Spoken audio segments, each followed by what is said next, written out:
समझना बहुत ज़रूरी है।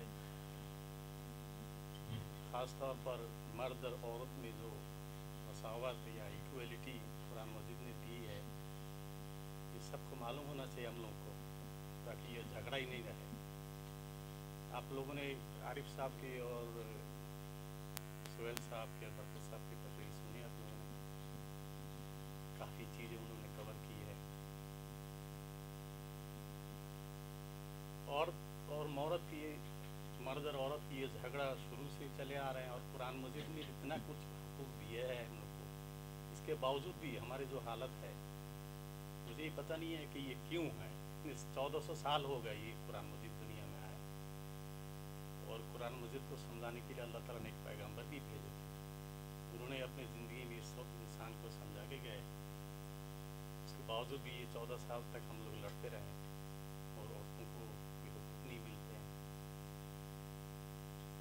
तो ये बहुत लंबा टॉपिक है, एक दिन में तो बहुत मुश्किल है। जैसे आरिफ साहब ने कहा है, हम सबको कोशिश करना चाहिए कुरान मजीद को पढ़ना, इसको समझना। सबसे अहम चीज़ जो है वो हमने नोटिस किया है कि हमारे जो मौलाना जिनसे हम लोग दीन के बारे में सीखते हैं, वो एक चीज़ भूल जाते हैं उन लोग। अल्लाह ताला ने कुरान मजीद कहा है अन अकीमुद्दीन, मेरे इस दीन को तुम लोग कायम करना चाहिए, इसको अमल में ज़िंदगी में लाना चाहिए। हम लोग थियोरिटिकली सब कुछ करते हैं, नमाज़ पढ़ते हैं तो उसमें भी थियोरिटिकली, रोज़ा रखते हैं तो वो भी थियोरिटिकली, हज करते हैं उसमें भी थियोरिटिकली, हर चीज़ जो है वो थियोरिटिकली करते हैं। अमली ज़िंदगी में कुछ नहीं है हमारा। तो जब तक ये अमली ज़िंदगी में, कुरान मजीद में बहुत कुछ हुकूक दिया है, मर्द को औरत को इक्वलिटी बताया है, कैसे संसार करना चाहिए, किस तरीके से रोज़ी कमाना चाहिए, कैसे खर्च करना चाहिए, तो ये सब हमें मालूम नहीं है। क्यों नहीं मालूम है? इसलिए कि हम लोग कोशिश नहीं करते हैं कि कुरान को समझें और उस लिहाज से उसको अमली ज़िंदगी में उसको लाएँ। तब जाके हम लोग पता चलेगा कि कुरान क्या हुकूक दिया है। आपने आरिफ साहब की तकरीर में देखा होगा, कुरान मुझे क्या नहीं बताया कि यहाँ पर भी इक्वलिटी है, पैदाइश से लेकर मौत तक मर्द औरत दोनों बराबर है। तो इस लिहाज से मेरे लिए दो टॉपिक रखा उन्होंने, पर्दा और तलाक। तो मैं समझता हूँ कि ये मुश्किल है एक दिन में कवर करना, तो मैं पहले आपके सामने पर्दे के बारे में कुरान क्या कहता है ये सब पेश करना चाहता हूँ। बिस्मिल्लाहिर्रहमानिर्रहीम। पर्दा जो है ये औरतों के लिए अल्लाह ताला ने दिया है, इसने घर से बाहर निकलने के लिए इस किस्म के लिबास पहन के औरत निकले।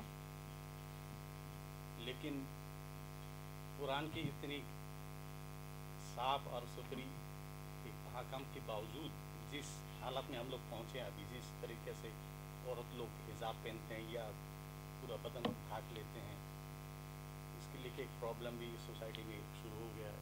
और ख़ास तौर पर जो लोग हम लोग बाहर रहते हैं, दूसरे मुल्क में, दूसरी सोसाइटी में, सबके दिल में ये सवाल पैदा होता है कि हम कैसे रहें यहाँ पर, किस किस्म का लिबास पहने, किस किस्म के हिजाब पहने। तो आइए हम देखते हैं कुरान मजीद इस बारे में क्या कहते हैं।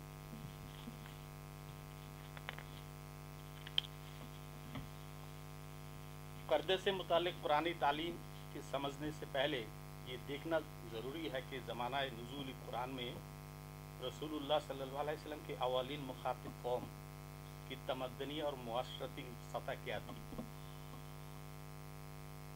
कुरान हमें बताता है कि उन्हें ये भी समझाना पड़ता था कि चीख चीख कर बोलना अच्छी आदत नहीं है।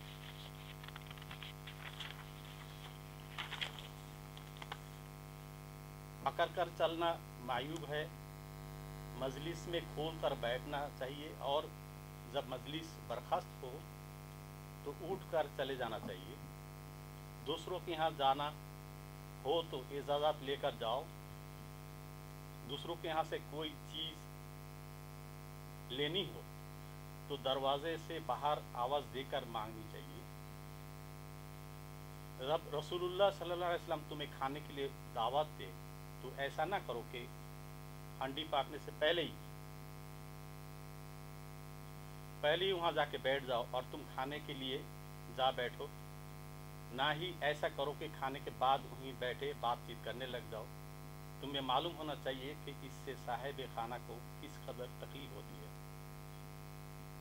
इस कौम को इस किस्म के आम आदाब मुआशरा भी वही के ज़रिए समझाने और सिखाने पड़े। इससे अंदाज़ा लगा सकते हैं कि इनकी तमद्दुनी सतह क्या थी और उन्हें महज़ब सोसाइटी की सतह पर लाने के लिए किस कदर तब्दीली तरबियती तालीम की ज़रूरत थी। औरतों के साथ इख्तिलात का सवाल इसमें ख़ास अहमियत रखता है। जहालत के इलाज तो मुनासिब तालीम और तरबियत से किया जा सकता है, लेकिन मदीना में मुनाफिकीन की भी खासी तादाद थी जिनकी सेवा सरांगेज़ी था। औरतों की मामला में सरांगेज़ी जिस कदर आसान होती है इस कदर मुहल्लक भी। सूरह अहज़ाब में अल्लाह ताला ने रसूलुल्लाह सल्लल्लाहु अलैहि वसल्लम के फरमाया, या अय्युहन नबिय्यु कुल ले अज़वाजिका व बनातिका व निसाइल मुमिनीना अलैहिन्ना मिन जलाबिबिहिन्ना ज़ालिका अदना यरफ़ना फला युज़ैना। इसका मतलब है कि ऐ रसूल सल्लल्लाहु अलैहि वसल्लम अपने बीवियों को, बेटियों और